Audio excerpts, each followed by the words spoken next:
Hey, before I kick off the podcast, I just want to shout out Next Door Clothing. Next Door, a clothing brand based out of Bondi in Sydney. They're making really nice jeans and shirts and hats. So go and check out their full range at nextdoorsydney.com. They're also artists, so you can go and check out a range of art. They put on rad parties, and I love what they're doing. So nextdoorsydney.com for the full range. All right, here we go. I'd like to do some shout-outs today. First shout-out today is to Project Nazi. Go and support those guys. They're an awesome non-for-profit organisation supplying food and essential supplies to Balinese who are really suffering economically due to the restrictions placed from COVID-19. Go to their GoFundMe page. It's GoFundMe Project Nazi. It's run by Sam Mahoney, owner of Life on the Juice, and him and his team and friends are doing amazing work. And that money that you donate is completely unfiltered and literally going into the mouths and the hearts of the Balinese. And just for a reference, $2 can feed a family of 4 Balinese people per day. So if you donate $2, you're feeding 4 people for a day. So have a think about that. I'd also like to shout out to Indosol, House of Penny, as well. They are doing an awesome initiative, and it's called Getting Food to the People Who Need It. Now, it's a really interesting project because not only are they supplying food to Balinese people who are starving, but they're also supporting organic food farming in Bali. And these are farms that have been established over 10 years, and they're at serious risk of not being able to function anymore due to the current situation. And so what Indosol are doing is for every pair of slides that they sell via their website or in their shop in Canggu, they will be donating 5 meals to Balinese families. And if they sell 1 pair of flip-flops, that's 3 meals. So get online to indosol.com, buy some of their slides or their flip-flops and support what they're doing. They're really trying to feed people.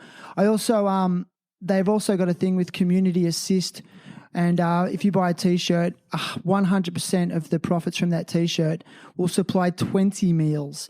But also the food will be coming from these organic farms. Now, these are farms that have resisted Monsanto.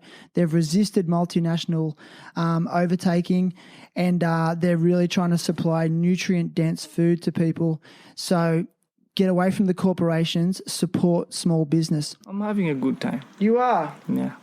I can tell. And we are rolling. Terrible happy talks. Terrible happy talks. Terrible happy talks.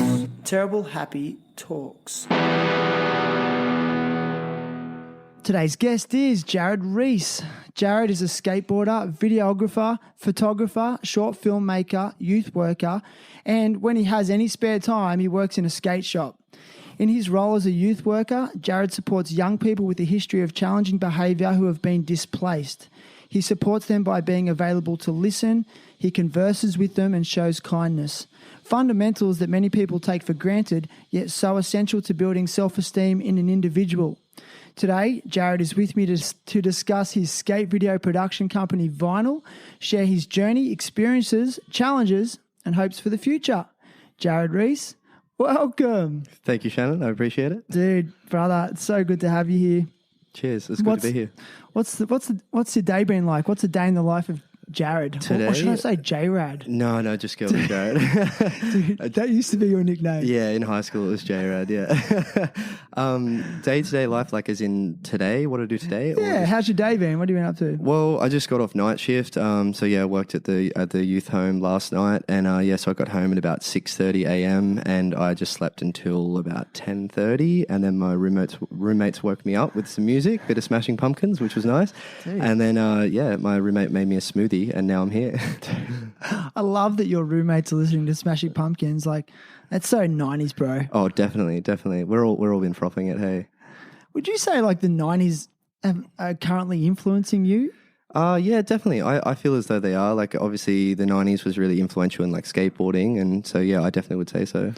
And fashion and music. Totally, like baggy pants. Yeah. Like it cracks me up. Like, okay, I knew I was going to do this episode, but the 90s were like my heyday, bro. Like I was a teenager through the 90s. Yeah, I remember like when the small wheel revolution and baggy pants came out, like, and it just seemed so ugly at the time. For sure. But it's just funny to see this gen.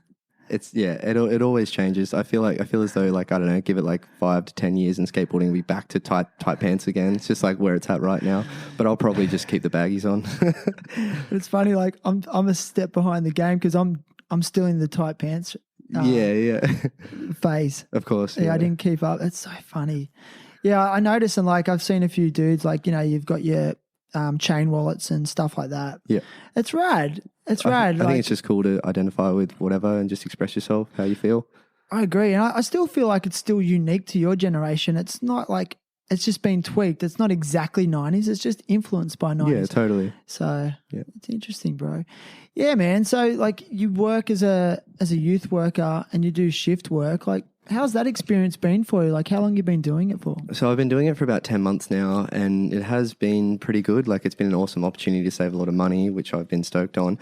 But juggling, so I work at the skate shop as well. So juggling 2 jobs has been quite time consuming, and I feel like I've lost a lot of creative energy and motivation just because of how busy I am. But yeah, like I said, obviously the money is helpful, but at the same time, I think I need some of my time back.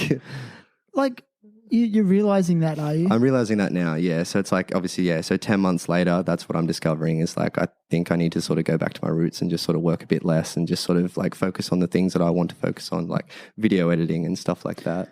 Yeah, like how are you actually, on a practical level, how are you finding that it's impacting on your creative energy? I'm just finding that, so during this whole COVID experience, I've been working pretty much 6 days a week, at least 8 hours a day. Sometimes I'll work at both jobs. And I'm just finding that utilizing that 8 hours of the day, doesn't matter what time of the day that it is that you're at work, it's just it puts you into this mode when you finish work, I just want to just hang out with my friends and just like crack a beer and just relax, you know, like I don't really want to jump on the laptop and do anything that's time consuming. It's just really drained me of my creative energy, and I think I miss that and I really want that back. You're starting to like realize the value of it? Totally, yeah. Especially being, you know, I'm 25 now and I've always just sort of done my own thing and skated and just made fuck all money just to like get by and do that. Well, I guess what I'm saying is, what value do you put on having time? I think that's what I'm realizing is like essentially in my 20s, I feel like my 20s is worth more to me than money. And that's what I'm figuring out is that I don't know, even if it's $60 an hour, like overnight or whatever, it's just not worth it. Like I've become a little bit burnt out and I don't know, I need that time back. Yeah. Dude. Yeah. I mean, I can't agree with you more. Like our time is finite. Yeah. And what value do you put on that? So you could be getting paid $200 an hour. That's it. Yeah. Is your time worth that much? Exactly. Like, it's hectic. It's hard to understand the whole work-life balance for sure. Yeah. So you'd say like skateboarding, video editing, and doing those things is your passion? Definitely. That's always been my passion. Yeah. 100%. And that's all you feel like doing? And I mean, like I do feel like doing other things. Like I'm definitely interested in a lot of things. I like to do other stuff, like try to surf with my mate and stuff. But I don't know, like I'm just not good at anything else. It's just like, I've always stayed consistent with skateboarding, and I just identify with the community and the culture surrounding skateboarding. And it just makes me feel good. So I like to continue that. Dude, it just makes me feel good. Yeah, man. It does. Yeah. Like it's so creative, and that's where personally I'm conflicted when I see things like Street League and the fact that it's going to be in the Olympics, which I'm very curious to watch unfold. Yeah. How do you feel about those things and that aspect of skateboarding? I'm curious as well. Like I'll definitely tune in and watch it and whatnot, but it's definitely not the core foundation of skateboarding. It's a bit of a throw off for me, but at the same time, if people can make like a ton of money off skateboarding, like good on them. Like I respect that for sure. Yeah, I must admit I am super stoked when I see skateboarders make money for skateboarding. Like, well, definitely, yeah. Yeah, I mean, I'm not drawn to that aspect of skateboarding. I love the creativity of it. I love the fact that people are in the streets utilizing urban environments, you know, things like that. But when I was a kid growing up, we used to laugh about it and say things like, "Oh, imagine if skateboarding was in the Olympics." Yeah, there you so go. it is kind of surreal that it's happening. Yeah. But again, it doesn't. That competitive aspect for me personally is not appealing.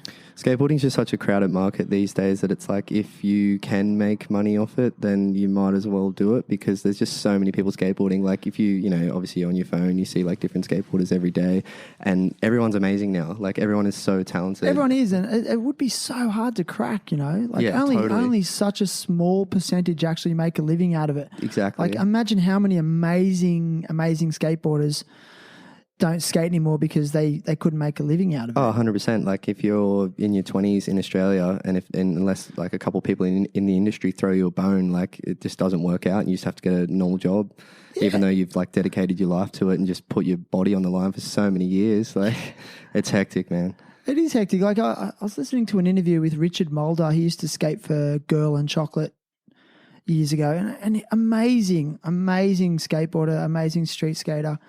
And, you know, now he sells real estate, and which is cool. Like there's nothing against that. And Mikey Taylor's the full financial entrepreneur and stuff. Yeah. And, like, good on them.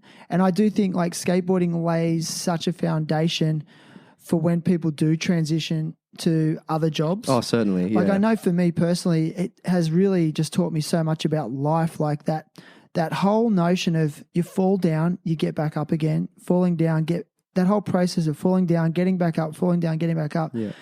Has just actually propelled me through life. You know, I've worked off that. I think skateboarding definitely makes you a resilient person. That's what I've found for sure. Because it's so tough. Yeah. Tough skin. It is tough. Yeah. No, definitely. It's hard on your body, 100%. Yeah. Yeah. I've found out from a couple of years ago, breaking my femur bone. Dude, tell us about that. Yeah, that was just the roughest experience. Like, seriously. So it was just like a freak accident, basically. I won't get into how it happened or whatever. I was just sort of like, I was going fast downhill and I don't know, tried to just kicky over this like milk crate or whatever. And it just like, I don't know. So you try to kick, you're going down, I know the hill, so you're bombing a hill. So I was just sort of like going fast down a hill, just doing a kicky over a milk crate and it just sort of like sucked up to my feet like way higher than normal. And just because it felt so, I don't know, big or whatever, I just like ran out of it. And because I was going downhill. So you landed it? So no, I just bailed it or whatever. I just like dogged the board and then like I was like running away and it was like because of this, it's not a steep gradient, but it was like enough of a gradient there where I was like running out of it and I was like leaping and on my like third leap, I just like, it was as if my leg would my knee would hyperextend when I like got to the ground, but instead of my knee hyperextending, my femur bone just like completely just like smashed in half or whatever. And then I remember like just like rolling over and like I didn't even really feel it, which is like super crazy. Like it didn't, I was like no pain from it. It was just like, I was just so bummed because I actually just come out of like a foot injury. so I was just like pissed off. So I just rolled over and then I was just like, I actually grabbed my like thigh, like where my femur bone is, and like I shook it and I could feel my broken leg and I was like showing the boys like what had happened. I was like, my leg is fucked. And then, and I remember just like, I slammed my like hands on the ground or whatever. Sorry, I slammed my hand on the ground. I was just like, you know, damn, I'm not going to be able to do this for like a while now. Yeah. And my mate Ben just sort of like, he just looks over and he just goes, someone get this man a beer and a smoke. So I just had a ciggy, had a beer. With a broken femur. Before the ambulance got there. Before the ambulance got there, yeah. And then, so I just sat on the ground just like with like, I think there was about 15 people there. There's about 15 people there in front of me and I just sat on the ground just sort of like having a beer, just like waiting for him to get to the spot where it happened. Oh, yeah. So you weren't in pain? Like I can't deny that I was in pain, but like if I remember correctly, like it wasn't that bad. Was it disfigured? Oh no, yeah, definitely not. So it happened to my left leg and my left leg is now about half an inch shorter than my right one. But also, like, as soon as it happened, my friend Billy actually said, he's like, oh, you can see your leg is, like, heap shorter because the femur bone had, like, sort of tucked behind itself. You know what I mean? It just so it was shorter. A complete break? Complete break, yeah. It wasn't a compound fracture or anything, though. Yeah. So the bones had overlapped? The bones had overlapped, snapped and one's gone under the other? That's exactly what happened, yeah. Dude, that's so gnarly. It's pretty crazy because people can actually die from breaking your femur because of, like, the main artery that's in your thigh. So, yeah, it's really interesting that I didn't, hit an artery or anything like that because that would have been, like, obviously really concerning. Yeah. Just from running out? Just from running out. Hey, that's what I don't understand. And, like, I had, like, bone density scans and stuff after that to sort of like check up on my bone health, and like my score was like 0.2 less than the average or something, and like the doctor said to me, they were just like, oh, this is not that bad of a result, so I don't understand how something like this has happened from what it is, you know. It must have been the way you landed, and the impact just got transferred all to that one spot. Totally, I definitely say that, yeah. And it was actually quite late at night too, and I wanted to go home. I said to all my friends they were going to go skate in the mall. That's where it happened, and I said to my friends, like, oh, I'm going to go home, and then like one of my mates was like, no, stay out, and I was like, all right, whatever, I'll just stay out. And I think just because it was like winter, it was kind of cold, and I wasn't warmed up or whatever, and that's probably why just my muscles weren't, you know, being properly used or whatever, and then, yeah, so. Dude, it's such a big muscle, it's such a big bone, sorry, like. Well, they say you must have heard a snap. Heard it? Yeah. Well, everyone says that they heard it. There is footage of it, but like I couldn't hear it. I couldn't feel it. Like I definitely felt it, but I couldn't hear it, and I can't hear it in the footage either. Yeah, but it's like they say it's like worse than childbirth, but I don't know. I'm never going to go through childbirth, so I can't really compare it, can I? Yeah, I've actually said that a few times in my life. Like I had an appendicitis, and I said like that was like the worst pain, and then actually it exploded inside me, and I had to have an emergency operation. And I was like, yeah, it's got to be like what childbirth is. Yeah, fully. We'll never know. We'll never know. Yeah, definitely that's not. So funny. So what was the result of that accident, like surgery? Yeah, so I had emergency surgery. That was about 8 hours later. After I was laying down and the ambulance arrived, they gave me a bunch of morphine, and it didn't really do anything because I felt still like completely with it. And then after like 2 shots of that or whatever, they administered like ketamine, like straight to me. Ketamine? Yeah, and it put me straight into a K-hole. The doctors or your friends? No, the ambulance, yeah. And they put it like straight into me or whatever. And I was, they did that. I was immediately in a K-hole, and it was probably the most surreal, like out of body experience I've ever had. Like I was carrying on, swearing, and just like, I don't know, it was pretty full on. Hey, negative or positive? Definitely negative, because I didn't feel in control of myself, and I didn't like that at all. I thought ketamine was a psychedelic. I'm not too informed of what it actually is, but I know it's a tranquilizer. It's like a horse tranquilizer. Yeah. So yeah, I guess it fully just laid me out. Like I was definitely not in control of myself, and I just really didn't like that feeling at the time. Were you like tripping, like hallucinating? Yeah, I was tripping. Like, you know what, like a Spitfire swirl wheel looks like, that like classic Spitfire classic wheel, how it's all swirly. That's what my vision felt like. I felt like there was just like swirls around like the center of what I was looking at. So say if I was looking at your face, there was just like these big swirls around you. Yeah, I don't know. That's the best thing I can liken it to. Yeah. No way. Yeah, it was pretty full on. Hey, I hadn't. I mean, call me naive. I didn't know that medical professionals actually prescribed that or gave that out. I thought it was just all about morphine and painkillers. I think it is for like severe injuries and severe pain and stuff like that. Even though I was saying earlier, I didn't remember being in that much pain, but I think it's just because they had to put my my femur into like a splint, and to do that I would have then been forced in serious pain. So I think they administered that so that I wouldn't be in that pain. They just wanted to really make sure. Yeah. That would have been hell if they did it without. Definitely, yeah. Yeah, I've heard that term K-hole before. Like from my understanding, it's like going into a deep trip. Through this podcast, like some of the guests I've had on, I know we're going off on a real tangent here, but the concept of psychedelics and have come up a lot. So when you said, I took ketamine, I had another guest talk about how she actually was put into an like induced ketamine K-hole because she wanted to go on a personal self-exploration journey. Yeah. And she actually, through that, healed some things within herself and her past. Well, that's great to hear. By going in a K-hole. Yeah. Well, from my experience, it wouldn't heal things in me. It just sort of brought out the evil in me. Well, maybe that's part of it. I don't know. Yeah, true. Those inner demons. Definitely, yeah. But the aftermath of it all was interesting. Like, obviously, for me, it was just eye-opening.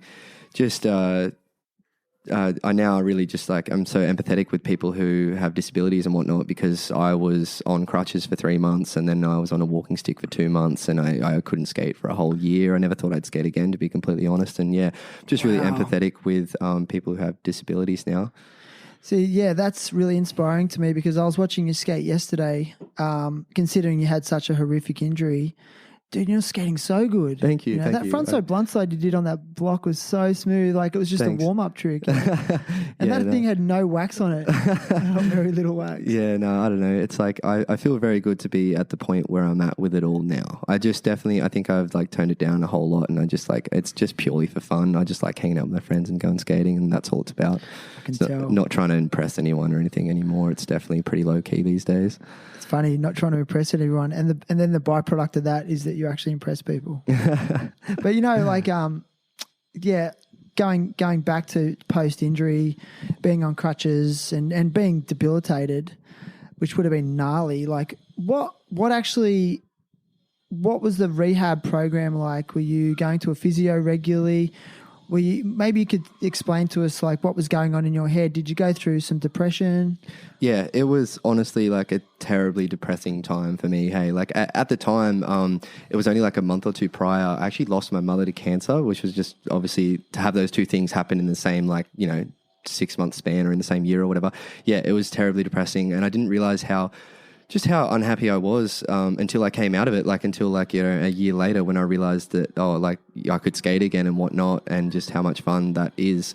I just never realized how bad it was for me at the time. So a really harsh point for me was just coming out of emergency, just being like at home. And at the time, I had a girlfriend, which was great. She was super helpful throughout the process of me healing this injury or whatever. But we lived in a garage setup. We were sort of like transitioning to like moving into Wollongong, and we lived in a garage, and I literally couldn't move. I was bedridden for like a month, and the Wi-Fi in the house didn't reach the garage. Yeah. So she would go to work, and then I would just like sit and just like pretty much wait until like once a day I'd go into the house to just use the facilities and stuff like that. But I'd be in so much pain as soon as I got up. It was dreadful. Yeah.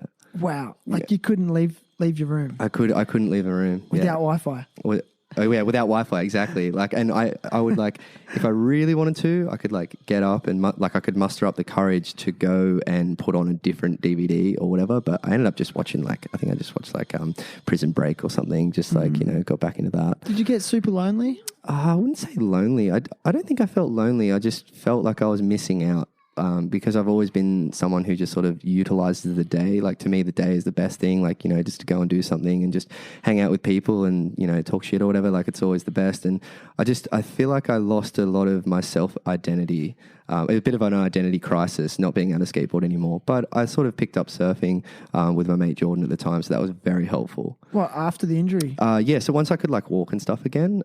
So it's probably about 6 months in, once I got better on my legs or whatever. Once I was completely walking normally. My mate Jordan, he just sort of got me into surfing, and I still surf a little bit. I'm no good at it, but it's just fun to just sort of be a kook at something. Totally. What else do you like about it? Aside from catching waves? Just, I don't know. I kind of like just sitting out there and just the sounds of the water and stuff, and just the conversations, just spitting absolute garbage with one of your best friends is just always the best thing, Connecting with the environment. Totally. Yeah, that's actually what keeps me surfing, is that I often say this to friends, actually catching waves is 1/3 of surfing to me. Yep. The other 2/3 are going to the beach, talking shit with friends, and sitting out behind the waves in the ocean, looking at the horizon. Yeah. There's something pretty profound. Something about to that. it. Hey, it's definitely therapeutic of some sort. For sure. But I do find if I surf a lot, it ruins my skating. Okay. But then if I skate too much, it ruins my surfing. They don't really complement each other. I understand that for sure. Because obviously being a skateboarder for so many years, I thought it might translate to surfing a little bit, but it's I'm shocking at surfing. Hey, so different. I've probably spent less than 2 minutes standing up on that thing. Hey, it just doesn't work for me, but it's fun trying. So it's all good. I find for skateboarders, I know this has been a big problem with my surfing, is because of my years of skateboarding growing up, I'm really front footed on a surfboard. Mm-hmm. Whereas good surfers are always leaning right back on their back foot as steering to sort of push down on the tail more, and that's where they get their, I guess, maneuverability of the board. Yeah, I understand. Whereas I think skating, the board's a lot smaller, and you center your center of gravity more over the middle of the board, so your weight's evenly distributed to your front and back foot. And then if you're skating switch sometimes, so I don't think either of those things complement each other, except for the fact that you're standing sideways. Well, that's it. I think people just think that because you're standing up on a board that moves, that there'll be a lot of like common, a lot of things that are similar to the sports, but there's definitely not. Like snowboarding is like a totally different thing again, obviously. Snowboarding. How do you feel about snowboarding? Snowboarding's sick. One of my friends does like he documents like the street snowboarding, which I think is pretty cool. Like he films and stuff. Those guys are pretty gnarly. Yeah, they get heavy, hey, for sure. Yeah, and they have to be extra creative as well. Totally, with the environment. Yeah. Firstly they've got to have snow, of course, or they've got to set up a spot with the snow. Like a street spot. They've got to build a kicker to every rail. Yeah, it's like there's so much involved in that, and so like I definitely respect that. It's cool. So do I. Yeah, and again, like bailing. I know, like people can criticize snowboarding because it's stuck to your feet, but yeah, like try bailing on a 20-stair rail with one of those things stuck to your feet. Like you got nowhere to go except basically your face. You're locked in. Yeah, you got to commit. There's no like you can't just like kick out at the last minute. Hey. Oh, definitely. Yeah, it's funny, bro. So man, like where did you grow up? Give us the early history of Jarryd. Okay. I almost called you J-Rad again. Oh, don't do it to me. Sorry. Where did J-Rad come from? I think just someone in high school, just being like Jarryd or Jarryd with my surname R. I think actually, look, I don't even know. I think it just something popped up in high school. Someone started calling me J-Rad, and then it just sort of stuck. But it's well and truly gone by now, so we should probably stop talking about it. I was actually when you were coming over here today, I thought, he doesn't know that I know that his nickname's J-Rad. And I'm going to pull it out on him when he does it. It's just such like a 13-year-old kid's name, I reckon. So funny. I reckon I like it. I'm just kidding. Yeah, so where'd you grow up? So I grew up in Albion Park. That's where my family home was for like the past 22 years, or since I was like a kid till about 22. Can you describe what that area was like? I mean, it's pretty residential. Not a whole lot goes on. It's typical as well. Like I feel as though I didn't really identify with that many people from that area. Like in high school, I didn't really click with everyone. Like I always had a smooth run. It was always like, oh, that's Jarryd. Like he's the skateboarder or whatever. Like everyone never gave me a hard time. I had a really easy high school experience, which I'm thankful for. But I just feel like I didn't really have a sense of identity at that high school or just like anything really. So I was lucky to find skateboarding at a young age. I think it was about 12 when I started skating, and then skated with a bunch of people from high school and whatnot, and they all just dropped off like as it happens with skateboarding.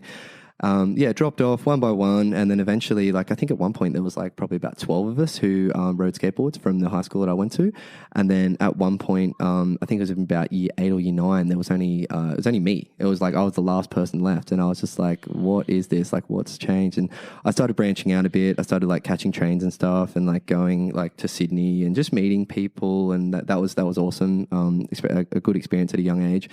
And and then I met one of my best friends now, Ben Laxton. I met him just through just traveling to Wollongong, and skating wouldn't have been what it was. Skating wouldn't have been what it is to me today without meeting Ben. Why? Just because I was in such a small community and wasn't aware of, say, commercial skateboarding and just all the things that are around, all the videos and stuff like that.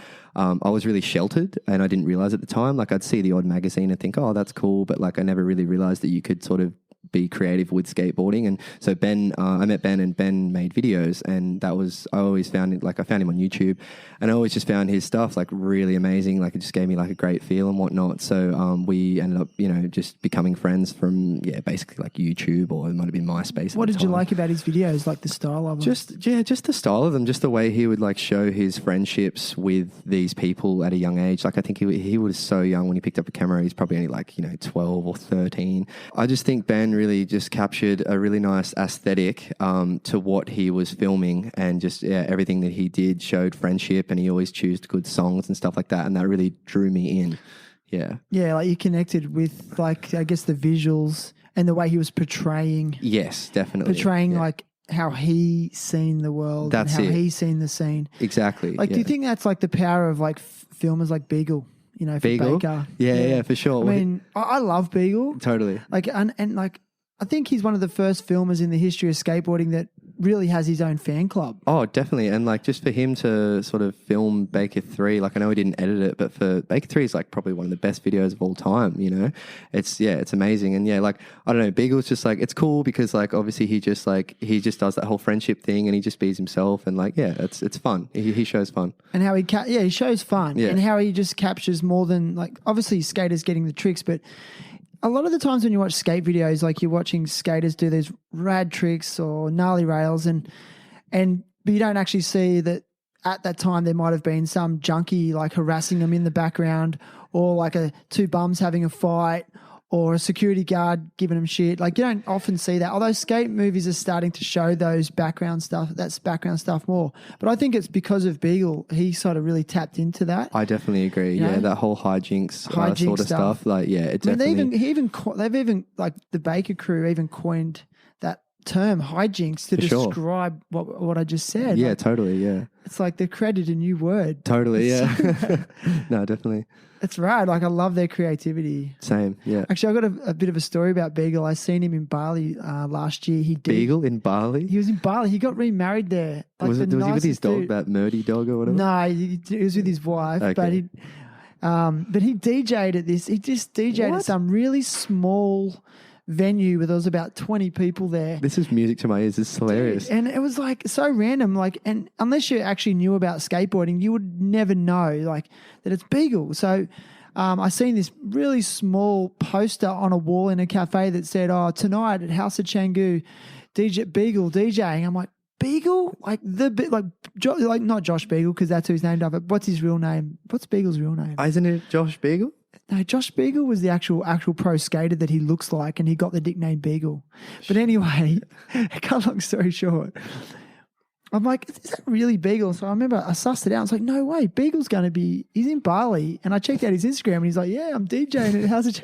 Get there. And there's like no one there. And it's just Beagle behind a set of decks and some like local Indonesian skaters and crew and his wife just having the best time. And I mean, I don't drink, but I still hung out and partied with them. Yeah. But I always had this image of Beagle of being like the full stoner guy or whatever. Oh, for sure. But he was so focused on his DJing and he looked really like healthy and strong and like not what I thought he'd been. And he's super tall. Like, I don't know, like it's funny when you see people in skate movies and stuff your whole life, you just have this image of them, but then you see them in real life and it's different. I think it's just awesome to hear. It's like, obviously I didn't know that about that person, and it's just cool to hear when people have other interests and other hobbies like outside of skateboarding. I think that is definitely crucial, just to not have all your eggs in one basket. What are your other hobbies? Well, I definitely like, video editing and film making. I also enjoy just trying to surf. I want to get a motorbike. I'm ready to get my motorbike license because I'm just like, I'm over cars. Like they're just shit. I don't care about them. I want a motorbike. Right. And it's so much cheaper to run. That's it, man. Yeah. I'm actually going to get my license here in Australia because in Bali, all you do is ride motorbikes. Yeah. Yeah. And I mean, the amount of money we waste on petrol here, and it's just ridiculous. Oh, for sure. Well, lucky it's like pretty cheap at the moment because of the whole COVID experience. Let's start a podcast. The COVID experience. Yeah, we'll get on it. Actually, I'm sure there is a podcast out there called like based on the COVID experience. Oh, certainly. There'll be something out there going right now. It's probably 55 episodes like this one. Yeah. And you know what I say? Fuck COVID.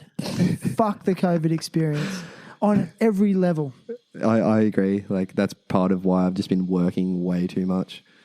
Has being isolated and all the restrictions that have been placed on us, has that actually given you that time and space? Like I don't know if you tapped into it earlier, but has it given you the time and space to sort of hone in on some more, filming and editing? Well, my laptop actually crashed about like 2 months ago. So so I've just been like super bummed because I couldn't edit during this whole time or whatever. So yeah, it hasn't actually helped in that sense.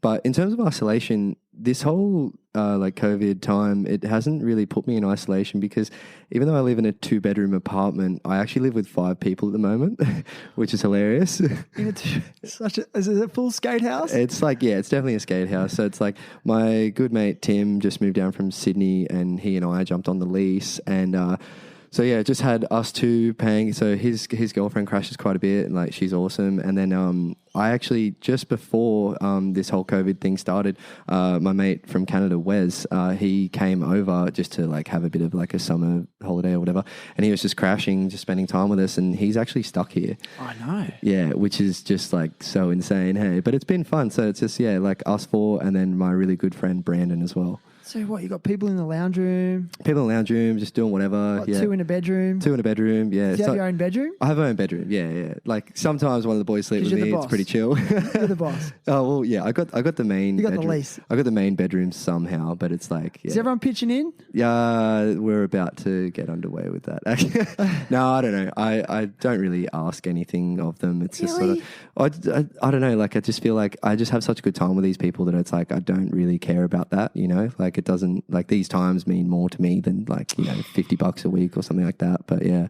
Dude, that's so rad. Yeah. Yeah, dude, for sure. I love that. I mean, it's a full family vibe, yeah? Oh, definitely. Well, like my mate Brandon, like he's been crashing with me for like, I think the last like 2 years. Hey, no. Because we work together at the same skate shop. Yeah. But yeah, he's been crashing with me for ages, and it's just super fun. Always having like just one of your best buds or like around all the time. You can just always do fun shit. Like vibing off each other. Yeah, exactly. Like just, just listening to the same music and stuff, and just talking shit, and just I find I'm just like always laughing when I'm around that guy. It's inspiring. Inspiring for sure. Yeah, definitely. Surely, like it must get like you must grate on each other's nerves. Oh, definitely. Like it definitely gets hectic. Like just cliche bullshit. Like just like the dishes or whatever. I was going to say that was my next question. Yeah, you fight over the dishes. I don't fight over it because like I mean I don't really use that much stuff. Like I'm the kind of dude who'll like use the same schooner glass for like a water, like a glass of water. I'll use that glass for like 3 days next to my bed because I just don't see the point in washing it because like I've only used it, Yeah. And then like with like plates and stuff, like I'll just like whatever I make myself for lunch, I'll just like keep it on the cutting board and just eat it off the cutting board. Like I don't see the point in like washing up. Another plate. Yeah, exactly. So and like I'll clean that stuff like immediately, like that. I'll just fix it up, like that's fine. But then like a couple of other boys, like they might make like a whole dish or whatever, and just like leave a bunch of it in the sink, and it might be there for like 6 hours, and I'm just like, oh, this is like not good. Like I don't want those roaches again. Things start getting like a bit tense though. Like no, it's never been tense. Like it's totally chill. I think I'm just such like a cruisy dude, and so is Tim, the other guy that I pay rent with. I think we're just so cruisy, and we just enjoy what's going on at the moment, so it doesn't really bother us too much at all. Yeah, man, I lived in share houses pretty much from the age of 17 to 30. Like so many I can't even count. And no shit, pretty much like every single share house, like the only time I'd ever have arguments with my housemates was over the fucking dishes. Every time. That's what I'm saying. It's just a cliche thing, and like, yeah, it's bullshit, but it's just like, it just grinds people's gears, obviously. And if there's cockroaches around, then that's more reason to not do it. I really respect how you actually like, you can see how special it is to have your homies, have your friends around. Totally. Because, okay, like I don't want to sound like all old and wise, but now that I am in my early 40s and I reflect on my days with it, like I know how much that time needs to be cherished. 100%. Because you'll blink and next thing you know, people are settling down with girls, and then there's babies, and then there's that leads to more full-time work. Just more and more responsibilities, yeah. And I've really been on a trip lately with this whole concept of precious time. Yeah. Because it's really coming to fruition for me that it is just such an important and valuable resource that 100%. we have a finite amount of. Like someone explained it to me really interesting. Like if you really want, you can have an infinite amount of money. Like you can have more. You could potentially make more money than you could spend in 10 lifetimes, but you're only going to get the same amount of years no matter what. So that's where I really like that you've actually realized the value of your time and being creative and tapping into your inspiration and doing what you love. Yeah. I look around and see a society of a lot of people doing things that they don't love, and not even don't love, things that they don't like. And it's really scary to me. It's very easy to get stuck in that monotonous trap of, say, doing a job that you hate and whatnot. So, like, I definitely understand why it happens. But, yeah, I just need to place emphasis on, you know, these years, like, especially in my 20s, and just do what I want to do rather than what the societal pressures, you know. That was always a big thing for me. Like, in high school, I had never had any idea what the hell I wanted to do. Like, never had any idea. And then, yeah, societal pressures just make you feel down, you know. Like, in high school, you're told unless you get a trade, like as a male, unless you get a trade, or if you go to uni, that's almost like you're going to amount to nothing. And I don't know, that's just really like such a bizarre pressure to put on such a young person. Is that how you felt? That's how I felt at the time, yeah. I remember I was working this job in hospitality. I used to just like clean dishes when I was like 16, 17, or I guess 17 because I was in year 12. And I remember just, it was probably the first time I ever really experienced anxiety, and I wasn't aware of what it was at the time. And yeah, I just felt like this just overwhelming pressure when I was at work, just because I'd like listen to my music and just sort of zone out and just clean the dishes or whatever. I'd feel this overwhelming pressure from society and where my life was going and whatnot. And obviously I only really enjoyed like skating and hanging out with my friends and just whatever. And just feeling that pressure, it just like made me feel really down, and I wasn't really aware of what it was at the time. And then I remember being at work one day or like one afternoon or whatever, and I just sort of realized that was weighing me down, and I decided that I wasn't going to think about it for a couple of years. And that was the best thing that I did at the time, because I just sort of had a gap year and just went skating in different areas and met other people. And that was great, you know, just collaborating with other people and, just not listening to the societal pressures, which were at one point scaring me. Yeah, which is really hard to not listen to. Oh, definitely. And I should sort of say that I do really respect people that work to support their families and place the needs of their families and their loved ones before their own. Yeah. That's very admirable. I should be aware of that. And even myself, I'm the same, you know. I think the magic in this life is that if you can do both. Yeah. But it's realistic. It is a luxury, I think, being from a first world country like we are, to be able to chase your passion. Yep. I think it's a first world luxury, whereas like if you go to a lot of third world countries, like, you know, it's literally just trying to put food on the table every day, and you do whatever you have to do. I can imagine how draining and mundane that would feel. Yeah, and so I actually respect that, and for a lot of people, that is their inspiration, and I do respect that. But, you know, it's good to just talk about it, I think. Yeah, certainly. So going back to skateboarding, like you said you picked up a skateboard when you were 12. Yeah, I think I was 12. Do you remember your first setup? Yeah, I do, actually. It's funny because I used to walk. So it was in primary school. I used to walk to school with my mate Chris. And one day when we were walking to school, he was just like, oh, we should ride skateboards to school instead of walking. And I was kind of like, I was so not into the idea, because I'd only had like pretty bad experiences with skateboards. I always like had cheap skateboards around and they wouldn't roll, like the bearings were just terrible or whatever. And so he said, oh, well, you can just take my brother's old setup and we can go from there. Like tomorrow we'll just ride skateboards. And yeah, I was so apprehensive. And then the next day, yeah, his brother gave me a setup. It was so funny. It had like a huge Osiris logo, like stencil in white paint on the grip tape. I'll never forget it, obviously. And they like just had some trucks on it, and they were like so like grinded down.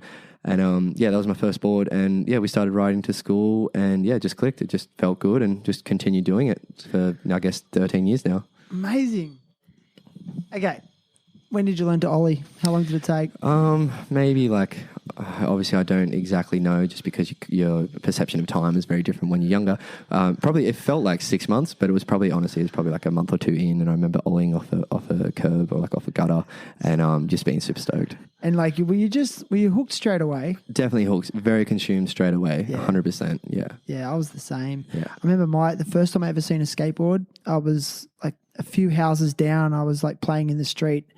And this girl from school, her brother, who was older, like, I mean, I was 12 the first time I started skating as well. The brother was older, like he was like 13. And he had some old piece of shit skateboard, and he was riding up and down the driveway on his knee and pushing with the other leg on one. And I just remember going, like, no way. Like, what is that? Just super intrigued. And straight away, like, and you hear so many skaters say that, like the first time they see a skateboard, they're just like, oh my God. Yeah, I remember like driving along the main street of Albion Park and just seeing like occasionally you'd see the odd skateboarder and you could, I don't know, I was just always so drawn to it. Like I just look at it and just be so consumed, like just for that quick moment where you're driving past in the car, I was always just like eyes were locked and just sussing it out because I was always just very interested in it. And it just grew from there, man. Was it every day? Yeah, probably pretty much every day. I used to just like meet up on the weekends, skate the local primary school, and then we'd pretty much just bomb the hill to the skate park in the afternoon, stop and get some hot chips in between, and that was it. Cool, man. So like going back to your school days a little bit, I mean, you said that you felt like you didn't identify with high school and stuff like, but what were some positives that came out of it? Like, what would you say your favorite subjects were, or what kind of things did you actually get out of it, you think? I definitely like learned a lot from school. My favorite subjects were woodwork and art. That was the best stuff for me in school. Did you graduate grade 12? Yeah, I did my year 12. Yeah. And then tell me about that first year out of school, because I always ask guests this because I feel like that first year, I just knocked my recorder. That first year out of high school, I think, is such a big year for people because you're transitioning out of the security of the school structure, even though a lot of us hate it.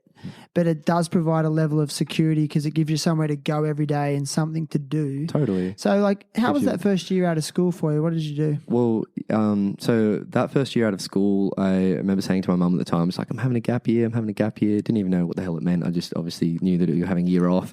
And I just went, honestly, I think I was working at the time a little bit, probably making not much money, but I would just use that money to fill up my Volkswagen Golf at the time and just literally drive wherever. So down the coast, I used to go to Bateman's Bay a fair bit. I had some really good friends from down there. And then, just like multiple trips to Sydney, like all the time, just, becoming good friends with people like all over the coast, really. Skating in the city? Skating in the city, definitely. Like Martin Place and stuff? Martin Place, yeah. Yeah, no That's way. where we used to meet. Cool. It's the full hub, hey? Yeah, fully. It has been for so long, dude. Yeah, do you remember the pit? Yeah, the original pit. The original pit. You know, it's funny, I'll never forget, because we used to skate there sometimes, and it was like a really full-on scene, like it was rad.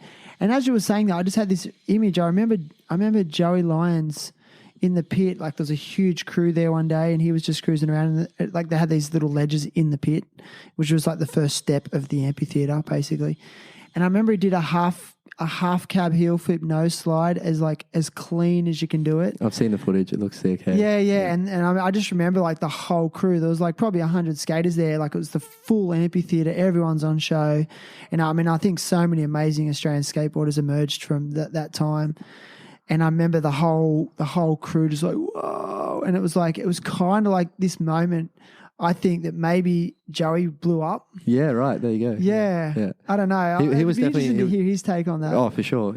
That first year, you were sort of like had a gap year, skated, and is that where like what were you doing to survive? So around this time, I was still So I was working 2 jobs, just like minimal shifts. I was working in hospitality. I was just doing like kitchen hand work at this like club in Port Kembla, and I was also working at the skate shop. But I would work like very casually. So like I feel as though I would probably have been only making like $200 a week or whatever, and I just use that on like petrol and just like whatever I needed to just go wherever else for a couple of days. Yeah. Okay. As long as you could just skate as much as possible. Pretty much, yeah.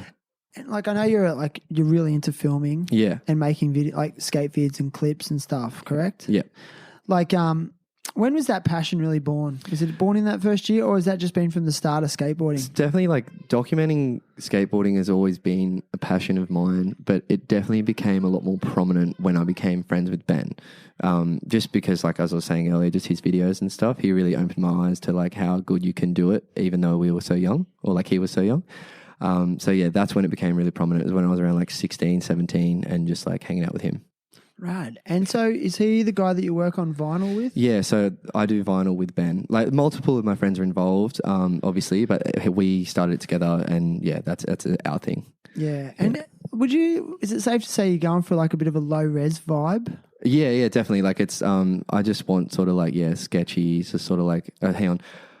So you're using a VX? So yeah, I want it to be just what skating's always been to me, which is just VX 1000, just gritty. You know, like we use VHS cameras as well for like filler shots, and Yeah, it's a pain in the ass with like using tapes and stuff and like getting off the tapes, but it just has a look that you can't recreate with HD. Yeah. Like, I mean, excuse my ignorance, but like when you do film with video, VHS, in this modern day, like how are you editing with that? So are you turning that, how do you make it electronic? Like, how do you put it? Yeah, is that a stupid question? You can get it, you can pay someone to like digitize it for you. That's the word. Unless you have the equipment and you can do it yourself. But I have the equipment to do it for the VX, but I don't have the equipment to do it for the VHS. So I just pay someone, it's like $20 or $30, and then they just give me the whole tape for that price. So it's super easy rather than me like buying all the equipment. You know, I probably only do one VHS tape every like, I don't know, year or something, or 6 months. So how many like feature length movies have you made now? So Ben and I have made 3 full-length skateboarding videos. Okay,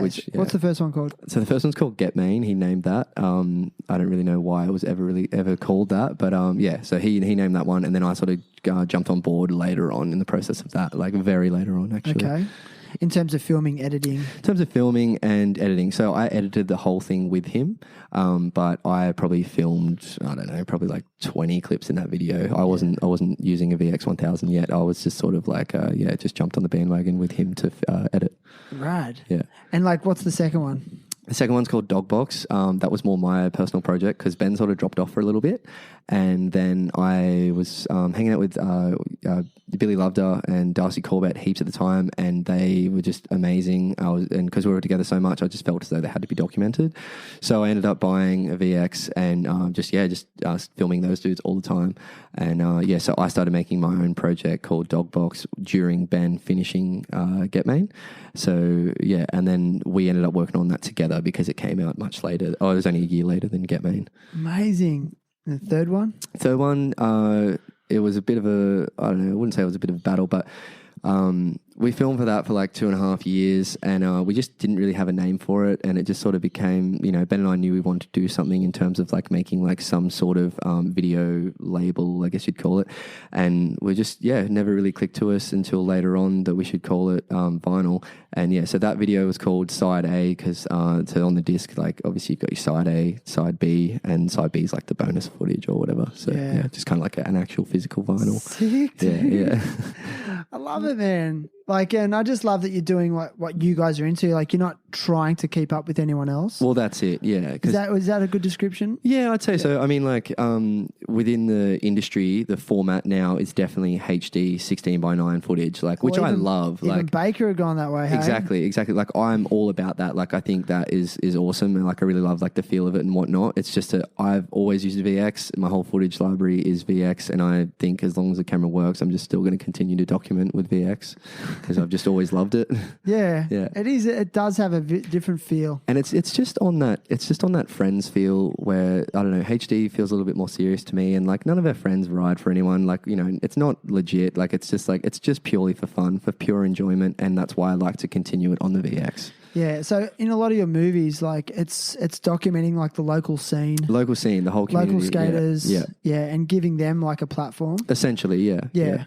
Cool, like that's awesome. So it's really like trying to build the scene, Yeah, definitely builds a scene. That the videos and premieres, I'm such an advocate for them. They do nothing but boost the scene and just get everyone just involved, and just pure enjoyment comes from that sort of stuff. Yeah, why do you think boosting the scene's important to skateboarding? I mean, I know it's an obvious question, but what's your opinion? I think just so people are actually out skating and they're stoked and they want to be involved with what's going on. Without things like videos and stuff, like, I don't know, it's fun to be at the session, but seeing what's happened over the past however so months that you've documented something for is really special. And being able to look back on that is amazing. Like, I feel very privileged. The fact that I've pretty much been filmed on a skateboard since I was like 12. Amazing. I feel very privileged to be able to have my life like recorded and look back on that, and it's a great feeling, dude. It's so good, and I've started to realize the value of that in my older years. Like, when we were young, we never documented anything. Like, I remember once we had to rent like a camcorder from some like rental place, and we rented it. We all chucked in and rented it for a day, and then my friend made a little skate video in Nowra called Skating Bits, and like I think I got like 2 little tricks in it. But I mean, That was really special to you, I can imagine. And it's special, but in hindsight, like there's so many tricks that went down, like by me and some other friends that just never got documented. And it would have been good to see the progression, you know. Unfortunately, it was just, I feel as though it was the time that you came up in skateboarding where it was like really hard to actually document your friends and whatnot. Obviously, I came up in a different generation where it was like significantly easier to document. Like I think, you know, as soon as I was skating, like digital cameras were a thing. So, you know, you can just SD card it straight to the computer. So it's pretty chill. Yeah. And that's it. I guess it's just like the era and all that. I 100% get it. It's just super special, and I'm so stoked that you realise that, you know. Favourite skateboarder, most influential? For me, over the past couple of years, the most influential person has been Andrew Allen. I've just always, ever since like Hockey 2 came out, I was just really into what he was doing. Definitely him. And over the years, it always changes. There's definitely been a lot of people who have influenced me. But like you were saying, at the end of the day, just your friends, like just being able to skate with people who you love hanging out with and just seeing what they can do, it just draws me in more than watching videos of like professionals and stuff. Yeah, I'm with you there. Like if I had to reflect on my biggest influences, it was friends that I skated with. I had one friend in particular, Cameron Guzev. He was just such a natural, like he was like the best skater out of our crew. Always was, and I think always still is, like in his older years, still ripping for his age. Like, really my skateboarding was just trying to emulate what he was doing because like obviously he had the most influence, but you know, like still I was very much hung up on skate videos and pro skaters, you know, and I, you know, just used to worship a few pro skaters. Yeah, like, totally. But if you had to pick like 5 pro skaters or even a few pro skaters, who would you pick out? Okay, so who gets you psyched? Who gets me stoked? Definitely. So Andrew Allen. Yeah. I've always been into Alex Olsen as well. I've always just liked what he puts out and stuff. And I don't know, for a third person, I don't know. Like I said, it just changes so much over the years. So many good guys. Shit, I'm trying to think of someone who gets stoked on lately. It's all right, dude. Yeah, gonna have I'm to putting you on the that. spot. Yeah. But I've got another question for you. Like, I look at you and I think of you and what you're into, and then I think of someone like Nigel Houston. Right. What are your feelings on someone like Nigel Houston? It's just tough. Like running around in those kits, it's embarrassing. I can't do it. It's just like he's running around in like a cape and like just like basically ballet flats or something. I don't know. I just can't do it. but like I respect. Don't you feel conflicted though when you watch him? Because like, of course, fucking amazing. Oh, he's definitely amazing. He's just his whole version of skateboarding is just very different to the things that I'm into. And yeah, so like I actually like watching him. If to be completely honest, like what he does is like incredible. Yeah. But it's just not my forte, you know. It's just not what I enjoy in skateboarding. He's an Olympian. He's for sure. Yeah, he's an athlete. At the end of the day, he's an athlete. Whereas the people that I'm into, I don't know. There's just a bit more. I don't know what the word is. It's just a bit more creativity, probably. Yeah. And I think that's what I'm drawn towards as well. Like growing up, my favorite skateboarder was definitely Guy Mariano. Yeah. But also another guy called Mark Gonzalez, like the Gons. Yeah. And I think what really drew me to him was just like he's an artist. He's a really well-renowned artist as well, and he would bring that to his skateboarding. You could just see it. I mean, just that quirk. There was this old skate video. You might have heard of it by Blind Skateboards called Video Days. Yeah. And it was like, I mean, you might have heard of a lot of old skaters talk about it. It was so influential because they were like it was the first time like they were really in the streets, and it was gritty and it was raw. But prior to that, skate videos were by like Powell Peralta, and they had this huge production value and editing, and it was like a Hollywood movie type weird sort of and like planned out skits. But this was just like it was just raw skateboarding, just like what you're doing now. Yeah, just like a crew of friends just hitting the streets and going ballistic and actually progressing skateboarding. Yeah. And then Mark Gonzalez, like his video part was to jazz music, and we're just like, what? It was like Herbie Hancock or something like. And he was just like he wasn't doing these mind-blowing tricks. He'd like some of his lines was just him like carving in and out of traffic and just like feet close together and carving. But then he would like go and do a double kink. He does this double kink. That backboardy. Yeah, down. I think it's like 5 flat 5, but the actual rail is like waist height, double kinker. And it's just like, wow. Yeah, he definitely progressed skateboarding, that's for sure. Yeah, so it's like, I'm with you, like going back to what we were saying at the start, like I just think it's a pure art form. It's the most pure form of urban art in my opinion. and like I watch Street League, and it's like I'm fucking blown away that their warm-up tricks are like their warm-up tricks are like kickflip, cookie grind down the handle. That's a setup trick. Yeah, you know, fully. And it's almost like they're just too good. Like too good to the point where it's numbed me. Totally. One of my friends sent me a video of Sheckler doing a cab flip down the stairs, and then his mum, Gretchen, is just like screaming afterwards. Well, there's a camera shot to his mum's Yeah, face. straight to his mum, Gretchen. So sick. I love Gretchen. Really? Oh, like, I don't know, just from like the TV show, like, the MTV show. Oh, see, I missed that. MTV show Life of Ryan, just when they got on board when his like parents split up or whatever. It was just hilarious. And like, I don't know, I just always... Did it go into his parents' breakup on that Yeah, show? yeah, it was I nuts. missed all that. It was like an MTV wet dream, hey? Like, it was insane. I think he actually went into like, he became an alcoholic after it, and he went into some sort of severe depression because of it. But anyway, I just always thought his mum was hot in the show. That's all. Dude, I don't know what she looks like, but fair enough. So she was like a yummy mummy. Oh, yeah, I guess so, yeah. It's fine. Yeah, like the Street League stuff, it's just like too perfect, and they're almost too good, you know? Like athletic. Yeah, like athletic. Like, I mean, I can't really sit through those Street League things. I feel weird saying that because it's so fucking amazing. Yeah, no, it's the same with me. Definitely, It's always been the same. It just feels like something that it's a competition. It's just not what I'm into. Yeah, and that's fair enough. But I 100% respect it and stoked to see skateboarders make money. I mean, when I was at high school, and like even like the same for you, like there was like me and one other friend that skated, and we were just the biggest outcasts. There you go. Until we weren't. And all of a sudden, like grade 12, we kind of became cool because like skateboarding was like, oh, all of a sudden skating's cool.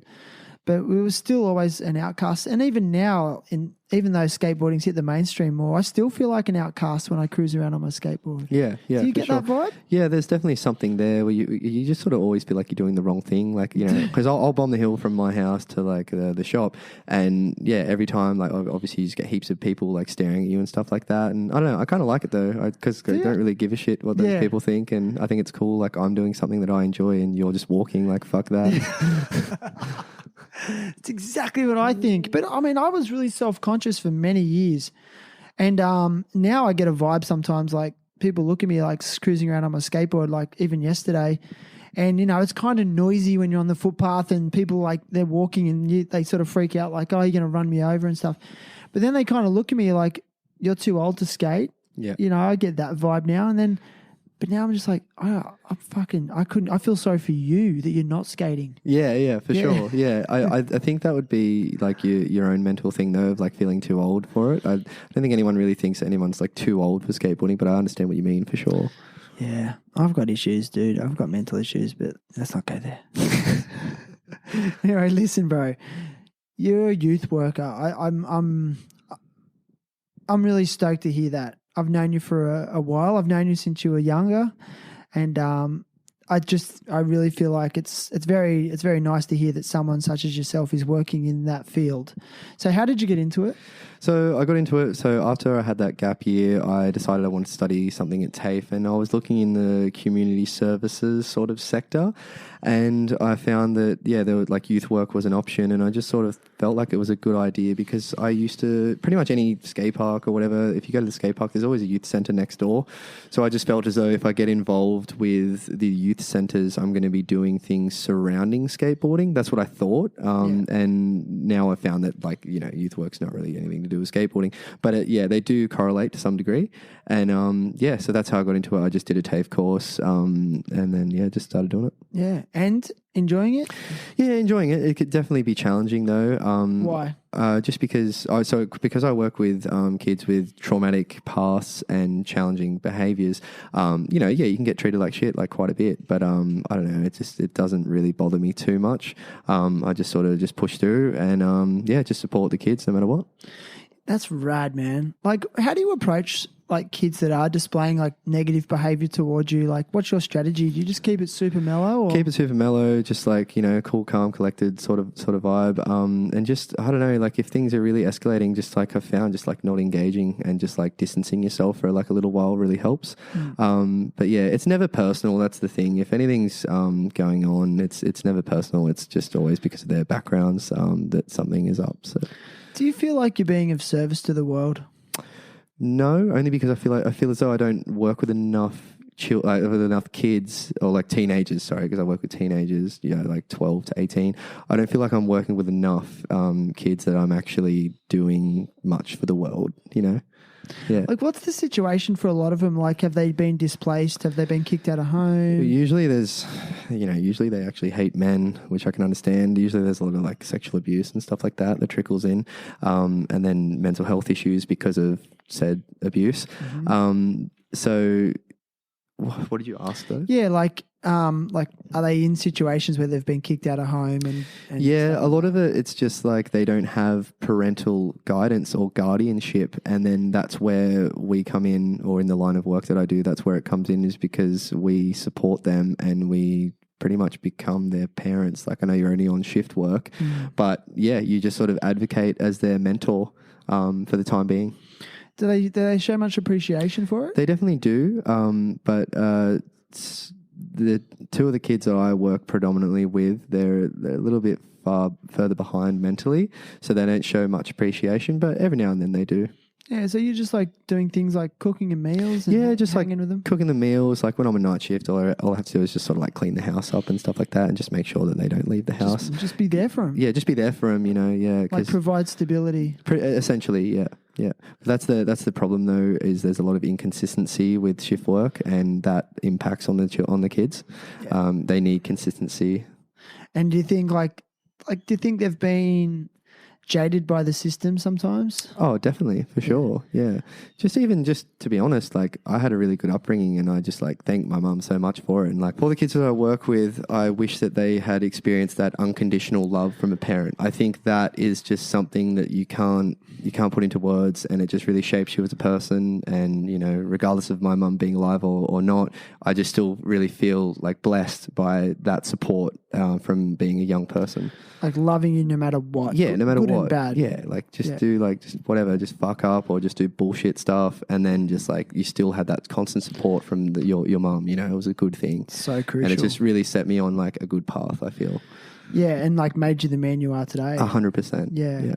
Yeah, and like, wow, good point, bro. Because I think when we mess up, even as children, we know we messed up, and we don't really need someone to tell us that, oh, you've messed up and reprimand us for it. We just need someone just to tolerate and accept that. Yeah. Actually, I think it all comes down to tolerance. Yep. Yeah, I think the whole world could just cut each other some slack a bit more. Yeah. Bit of patience. Patience, and accept the fact that no one's perfect. Yeah. And I think mothers exemplify that more than anyone. Yeah, mothers are amazing. Mothers are amazing. Shout out to all the mumsies out there. Shout out to the mums, bro. I mean, if you don't mind me asking, I know I think losing a loved one is never easy. It's never easy, and no, I think definitely not. in most people's lifetime that you will have to endure the pain of losing your mother or your father, or both. And I mean, everyone's story is different, but for the most part, it's one of those life things that we'll have to go through. If you don't mind me asking, like, how have you dealt with it? It definitely shakes you up as a person. But I definitely feel as though I've learned a lot about myself and others, and just like, to be where I'm at with it all now, like it does feel good.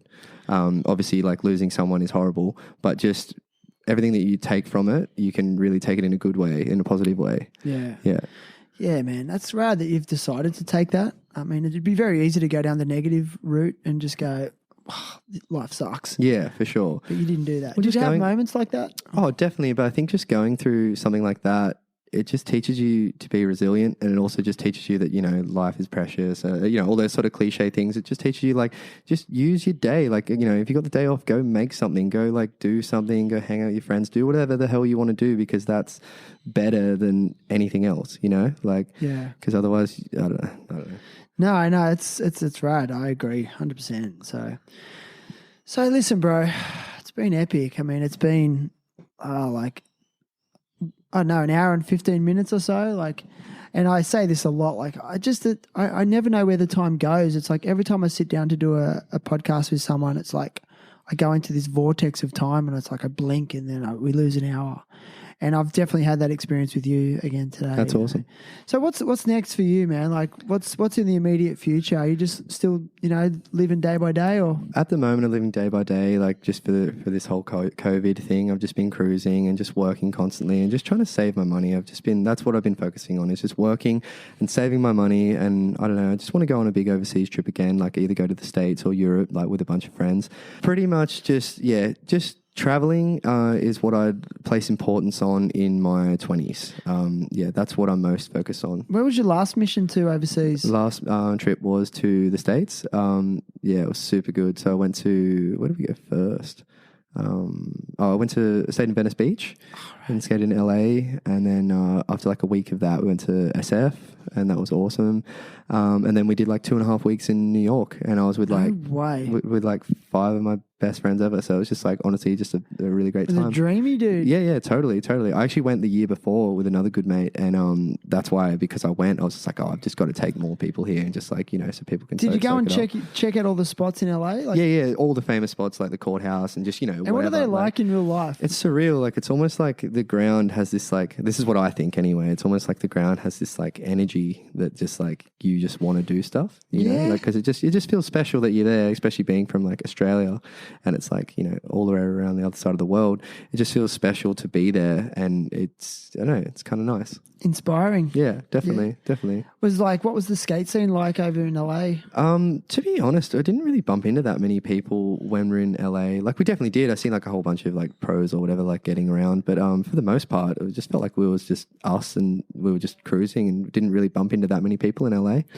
Yeah. Yeah, like just because you were hitting the streets? Yeah, just running around the streets, and I actually don't remember even following someone on Instagram who I met in LA. I don't think I met anyone. No way. Yeah, which is really weird. But then again, when you're with a group of people, that sort of happens. Like your people don't really come into your clique, if you've got like 4 or 5 people with you. Yeah. Whereas like when I travel by myself, like I usually make friends like pretty easily. Yeah. Yeah, I find that too when I travel alone. Well, but I guess cool. Like you weren't really hitting skate parks and stuff either. No, skate parks aren't as much my thing. We just film on the street spots. So we just go around. It was actually pretty sick because there was 4 of us and we were just getting Ubers everywhere because the public transport system's like really bad in LA. We're getting Ubers everywhere, like literally door to door, spot to spot, and it was just costing us like nothing. It'd be like 15, 20 USD each for the whole day because we just split the cab fare, the Uber fare. So I was pretty stoked that we went with 4 dudes because it was pretty cheap. Yeah. 4's the perfect number, really. Definitely. Feel like, that's a good point. I didn't think of that. Did you get much good footage? Yeah, we got a clip. So Ben and I made a clip when we came home. I think it goes for about 5 or 6 minutes. I was really stoked on everyone's stuff in that. Everyone killed it. Right, man. So have you got any like video projects in the works at the moment? At the moment I do. I've just got some, so Ben and I and Jordan Marsh, Jordan Marsh is the guy who's been doing the drawings and stuff for us for vinyl. So he's been doing the drawings for the t-shirts and stuff. So we've got some tees coming. We've got like 3 tees, a hoodie and a crew neck. They'll be out soon, but we wanted to do like a whole event for it, but we can't do that now just because of what's going on. So I've got that coming and about 10 minutes of footage. So I'm just going to put it online. Sick. Yeah. So it's most predominantly Wollongong stuff. That's still cool. I love that. I know that with your first couple of movies, you guys had full premieres. Yeah. Like at an art, one was at an art gallery. Yeah, at Project Contemporary Art Space, yeah. Yeah, I just think there's so much magic to that. Totally. It's not done enough. Yeah. So many amazing video parts get released online on Thrasher, and it's just like, I can't believe that they're just like wasting it by just putting it online. It just becomes like a one-click wonder, and it's like the most amazing skateboarding that should have been. And I don't know, a lot of those big skate movies still do a premiere in America or wherever, but it's like, wow, skate shops should be doing video premieres of the latest Thrasher clips. Yeah, for sure. I don't know. I feel like this is the problem. It's really controversial within skateboarding right now. It's just because of how instant everything is. There's just so much content that it's really hard to like sift through and like identify what's the good content now. If you sign into like Thrasher on like YouTube, that's like, you'll see some really great stuff, like all the dudes killing it. But I feel like everything's just so washed away now because Instagram and like you can post anything, and it can be just like pure garbage. Like it'll just be like someone at a skate park doing like a fucking varial heel on flat or something, you know, just something that just means nothing. And I feel like that's part of why it feels so over flooded now, is because like you just look at your phone and you see skateboarding without even trying to see it, where it's you used to have to fight for it. You used to have to, you know, you have to buy a DVD and you'd watch it a million times, and like, you know, that was your way of receiving, you know, new videos and stuff like that. Whereas now it's just like, it's so in your face that it's like hard to really identify what you want to watch and whatnot. Yeah. Oh, totally. It devalues the product. Yeah, definitely. You know, in a lot of ways, or definitely. Yeah, I mean, I think for me with the mass content that's out there, like I kind of just rely on Thrasher. It's like, well, if Thrasher are going to post that clip, it's like Thrasher approved. Yeah, you know, it'll be a good clip. It's going to be a good clip. And so I just sort of stick to that if I want to watch quality clips. Because, like, I don't know about you, man, but I get really, like, OCD. Like I don't watch normal TV anymore. Like, I've got YouTube on my TV, like most people these days with smart TVs. And my evening watching is just, like, watching skate clip after skate clip, like, to the point where I'm going to get a divorce. That was serious too. So fucking serious. I used to watch like heaps and heaps of skateboarding. I've definitely been a skate nerd over the years, but in the last 6 months, I've sort of dropped off a little bit, only because I had a bit of a roommate swap situation at the house, and I don't have Wi-Fi at the moment. So because I don't have Wi-Fi, I've just been not watching skate content as much, which has kind of been refreshing as well. Give you a break, make you appreciate it more. Well, that's it, yeah. Dude, I just watched the raddest clip on Thrasher the other day by that skater Blondie. Yeah. I haven't been that inspired in a long time, actually. His whole vibe was epic. Like, he's a creator as well. He's like designs the Adidas shoes, got his own pro model, designs his own shoes, but he's also got his own clothing label. Yeah. I think it's called Thames. Thames, yeah. It's so sick. Like, and it's the first time in a while I've seen like a new young pro skater come through, like, and he skates so good. Yeah. But he's also like, it's just something different about him. Like, he's got a bit of an X factor to him where he's like, he's going to progress the sport again. Yeah, he seems really stands out. Seems really unique and unique. That's the he word. has a really good back three on flat, so I'm down. You like back threes? Yeah. Why? I don't know. It's just like that trick always interested me, just because I don't know. It's like, to me, it's so hard to do on flat, and like, I don't know. It's just, I never thought that I'd be able to do it, and then I sort of I figured out how to do it, and I just feel stoked about it. It's flowy. Yeah, it just sort of works. Scoop the back tail. Yeah. Yeah, I can tell. You like to float, don't you? Yeah. I can tell. I seen you do a line. What do you mean? Like, you float like I seen you do a line yesterday. I think you did a no push. So you did a wall ride on that DIY, like bank to wall. Yeah. And then as soon as you came off it, you did a wally off a grate, and then straight into a wall ride, and then really tight as soon as you come out of the wall ride. It's like a really tight curve, like really sharp line to get to a frontside nose slide on that ledge. Yeah. And it just flowed, like no push. I just think I've always liked doing lines. I like the feeling of things being consistent and just being able to do multiple tricks and just like continuing skating. That's what I've always enjoyed. That's what I like. Like, each one of those tricks alone might be a bit standard, but then when they're put together like that, it's like they become one. Yeah.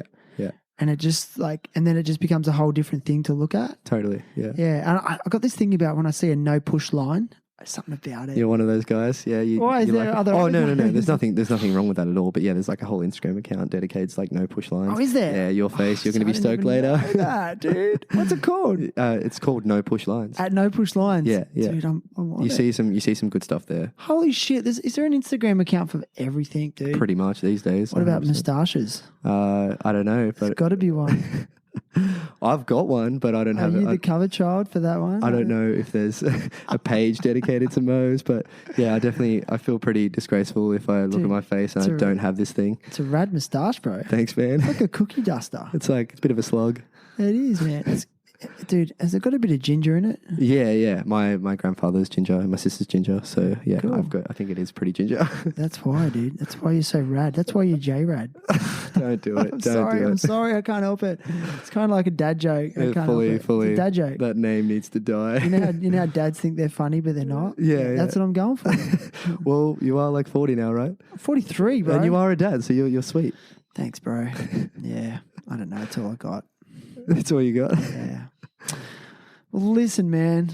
I'm so stoked that we finally sat down. We've been going to and fro a bit, and yeah, you inspire me. And Thank you. You know, I'm looking like I was saying this to you at the start. Like, I'm going to go on record and say, like, I was a bit bummed to be back in Australia. Like, I love Bali. My heart feels there, my spirit feels there, and to be forced out of there the way we were was very hard for me.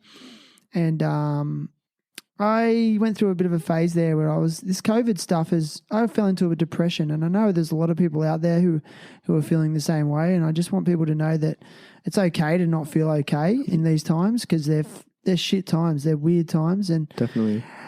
But there's inspiration all around us, and it's there if you just look for it. You know, and I think at the moment where I'm at in my life, I found it in you, and I actually found it in your little crew that you have. Like when we went, I seen you skating a couple of times. I won't say where it was because it's a sick little DIY spot that you guys put together.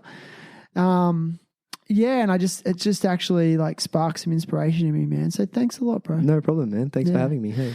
So listen, man, I ask all the guests that I have to come with a cause to the podcast, and what would you like to advocate for? What sort of cause would you like to support just put out there in the world? I feel as though if I could just say, I think just breast cancer, I would like to support that if possible.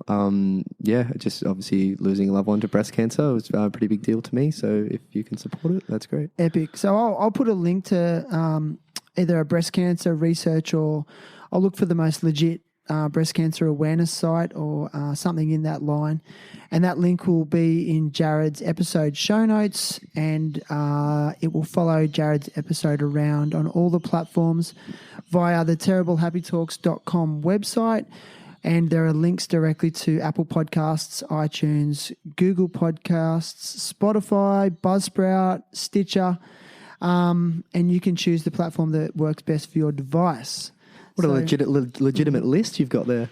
Dude, it's, yeah, man, it is legit, eh? Yeah, I'm stoked. Now, listen, all the guests that come on the show, I've got a bit of a gift for you, brother. Oh, what? Don't get too stoked. So the first gift you'll be getting a pair of flip-flops or sandals from Indosole. Their Australian distributor is going to send you a pair. So thanks to our friends at Indosole. They're just good dudes, good homies. I love their philosophy.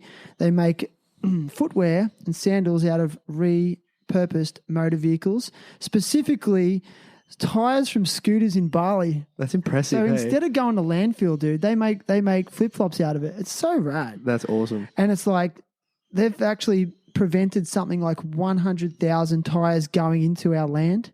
It's just like, yeah. That's actually a really great concept. Yeah. Or delayed it. Okay, they turn it into motor vehicle tires. They turn them into, flip-flops, and then at least they get a repurpose, and then delaying that process. So that's good. And then the other present is you get the Terrible Happy Talks circle logo sticker. I only give this to people that have been on the show. So, dude, there's only 55 of these out there in the world. So if you see someone else with this sticker, hit them up and say, hey, what's up? You're on Terrible Happy Talks. So sweet. thanks, awesome. Thank you. Man. Dude, legend. Sorry. I don't know what I was going to say there. Dude, let's get out of the cold, man. Yeah. Thank you very much, High man. five, brother. Fucking love you. Love you, lad. Yeah.